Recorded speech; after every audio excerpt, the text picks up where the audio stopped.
Though is when you're a zero and you marry this uber wealthy guy, and it's kind of unexplained wealth. You know, good investments. I'm good at investing, he says, right?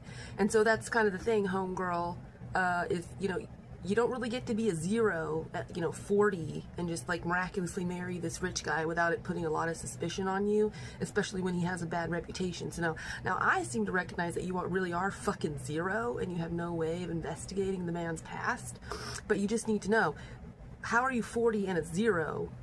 And how are you 40 and a zero and marrying some uber wealthy, allegedly, sad 40-year-old cat? Anyway, I ran away from the suspicion being put on me all 15 years ago, okay? I decided to not be the dumbass zero marrying some guy with money, But he was really, really sketchy to me, so I'm really hoping that you have had a perfect romance. Otherwise, your head's kind of on the chopping block too at this point, because you're such a fucking zero. It's like, what the fuck did you do for 40 years? Because it kind of feels like even if you had to have a job to survive, you'd be more than a zero. Unless you were stuck at McDonald's for 20 years. And even then, it feels like you should be the manager. It's like, what the fuck did you do for 20 years?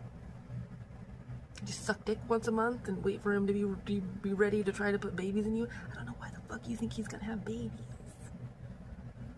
Here's my theory, and I don't know it, okay, because I haven't done a whole, scan of the whole population, okay? But my theory is that if a man hasn't had a baby by 40, he's not having babies. It just seems impossible to me. Because his natural instinct is to impregnate. So if he hasn't impregnated anybody by 40, it means he waived his damn right. Now, a woman, we don't have that natural inclination to just go out and impregnate things, okay? We're the ones that are supposed to be being impregnated. But even, kind of depends.